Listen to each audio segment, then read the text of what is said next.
Welcome to AlphaMale Sports, people. So, of course, we have the gentleman right here, Aaron Smith, small forward, out of Kell High School, out of Marietta, Georgia. Man, how are you, good sir? I'm good. How are you? I'm pretty good. Now, you know, just be comfortable with me. You know, this is a chill vibe. We're here with HBCU Game Day. Yes, sir. There is a reason for that, so we're going to get into all of that. But before we get any further, who is Aaron Smith? I want you to let everybody know, who is Aaron Smith? Aaron Smith. Aaron Smith is a chill athlete. He doesn't really like talking to everybody for real, but he is a very social guy. He's open to everybody. He's willing to make friends, communicate, do what he got to do to get what he got to do. Okay, so now, out of Kell High School, very competitive school, Yeah. in a very competitive league. You just came off of senior night. How did that, like, first, give me that feeling. What did that feel like as far as, like, senior night was? It felt good, but it really hit me that I was a senior. Right. When I walked through. Any tears come down? No tears from me. Parents. My mama. Your mama cried a little bit. My mama. They normally do. They normally do in senior night. And so with that being the fact, man, you're a senior in high school. Only two losses this season. One from out of state, the other one from in home against Grayson, overtime game. Do you expect to see Grayson again somewhere down the line? No, not this year. They're not in the region. Oh, they're not in the region. Gotcha. But how did that feel? I mean, only two losses this season. You do have to feel pretty good about that. But Yeah. what are your expectations for the playoffs? Going in and playing hard. We're just coming out to win. Okay. Now, this year you guys are ranked number 4. Am I right? Number 4 in the state. In the state, the one. Number 1. I stand corrected. But nonetheless, going into the playoffs, everybody's going to have a target on you guys' back. How do you guys adjust to that? How do you all adjust to that, knowing that, you know what, everybody's gunning for us with a number 1 spot? We want to maintain that and hopefully walk away with a state championship. Well, we've always had a target on us. Everybody's always been gunning for Kell. So we're just going to keep it simple. It feels good, doesn't it? Yeah. It feels good to have that target on your back a little bit because it lets you know that there's something that you're doing correct. Yeah. Now, this is slightly personal for me because, again, I've known you when you were just a young child. Mm-hmm. Tell everybody at home, how many years have you been playing basketball? 7 years. This is going on 8. And you're how old currently? 17. 17. So you started around 10, 11 years old. Yeah. What motivated that? I have an idea as far as what might have motivated that, but I could be totally wrong. So I want to know from you, what was the motivation for you to just even pick up a basketball? Because relatively, that's 10 years old. It's like, wow, kids are already playing AAU basketball around that time. So what made you want to do so? Well, I was playing a lot of different sports when I was a kid, and then I decided to see my brother playing basketball, so I just wanted to try it out, and I fell in love with the game afterwards. Like literally right as soon as you did that? Yeah. What were the other sports you tried? I played soccer. I did golf with my dad sometimes. Really? Yeah. Did you enjoy golf at all? No. No? I'm serious. I normally look for guys who enjoy golf to a degree. So maybe me and your pops will go play some golf later on down the line because I'm a sucker for golf. Trust me, as a former athlete, having to find something to do after playing football, golf was the way to go. But anyway, let me get back to the point. So you played all these different sports. Like, what about basketball? Like, what was it that made you fall in love with it? Was it the atmosphere? Was it some folks, like, I fell in love with shooting. Mm-hmm.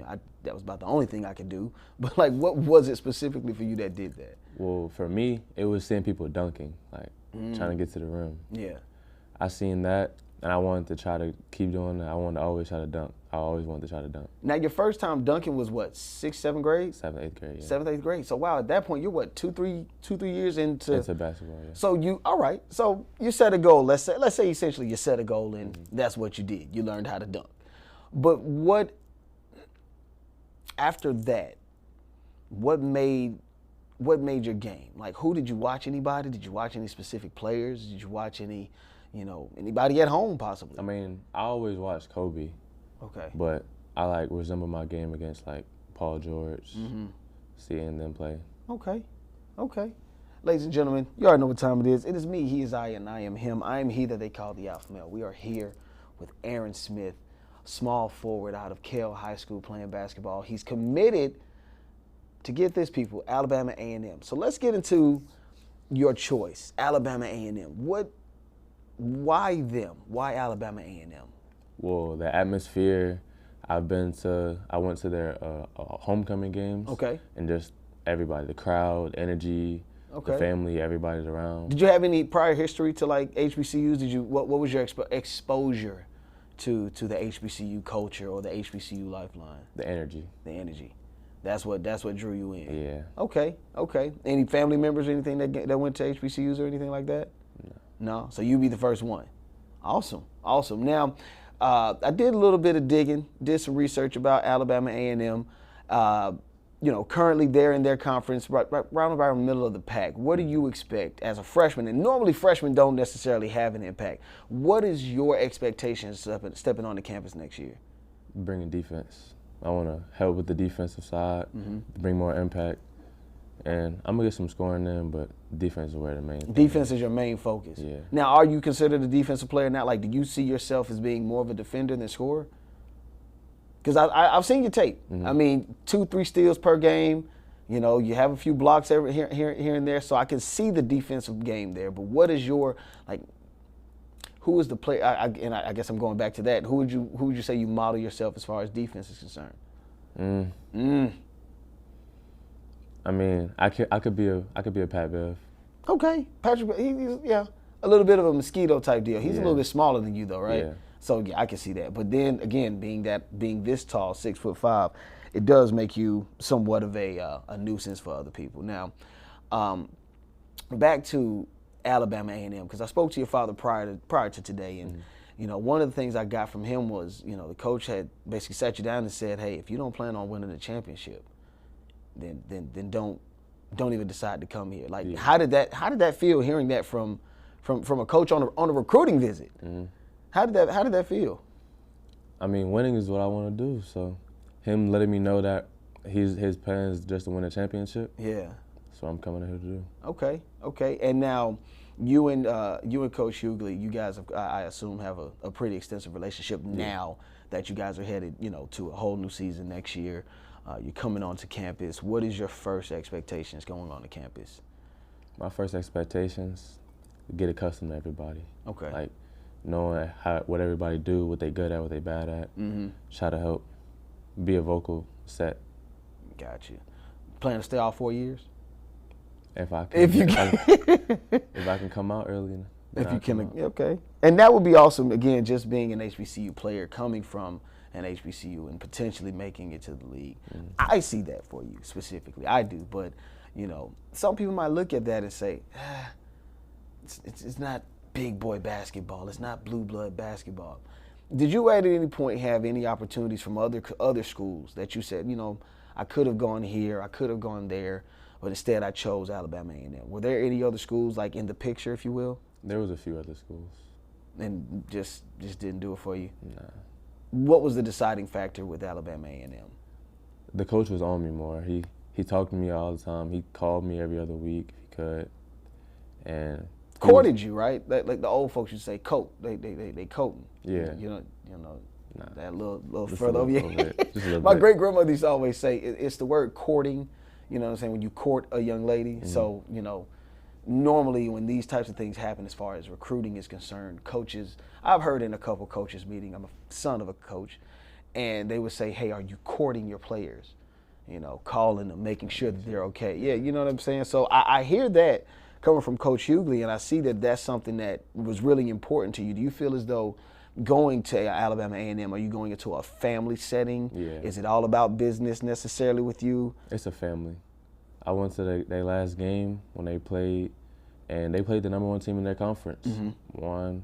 We got to go in the locker room, and it was just a family vibe. Word. So they're already acclimated to you. Yeah, they welcomed me in. Word.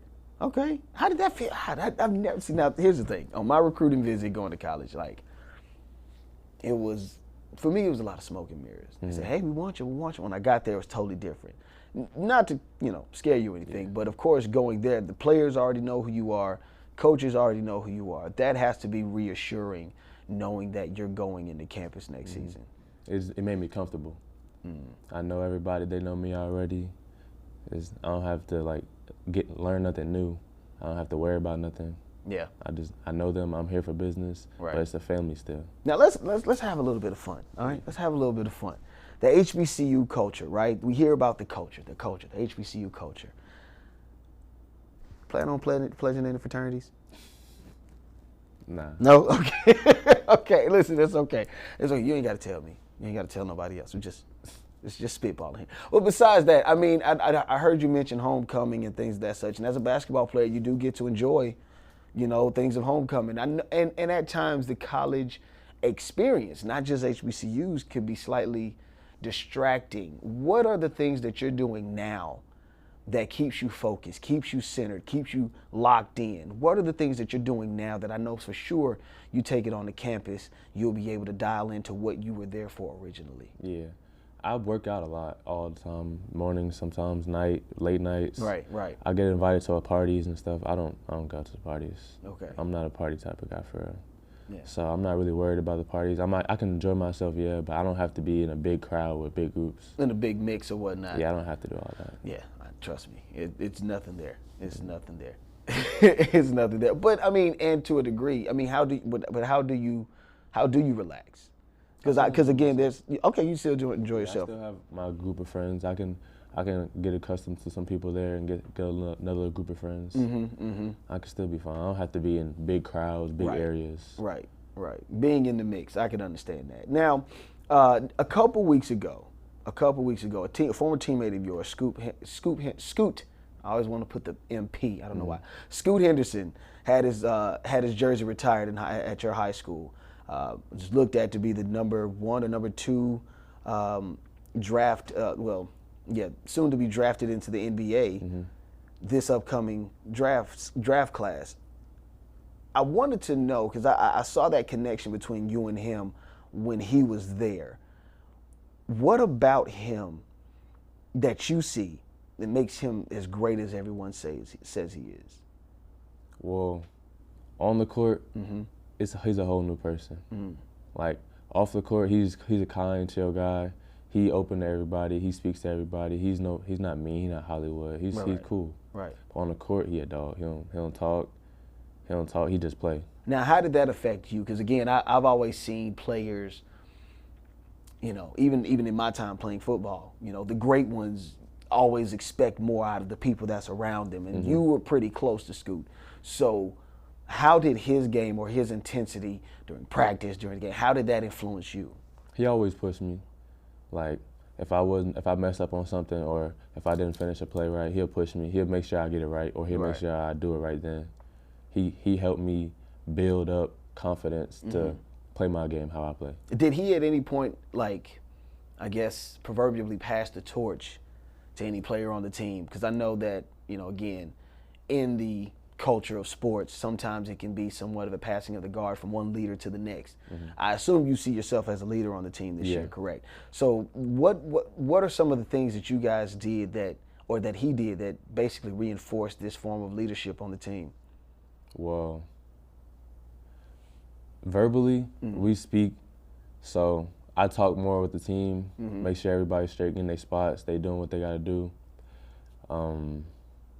It's more of like he passed it to the team, really. Okay. But I opened it up. Right. No, I get it. And you are, again, being a senior leader on this team, I hope nothing but the best for you guys, man, especially going into this year's playoffs. I know how intense Georgia basketball can be, and a lot of times people definitely overlook it. But if you look through the NBA, through college basketball, in any city, state, or whatnot, you know that there's a kid from Georgia there at some point.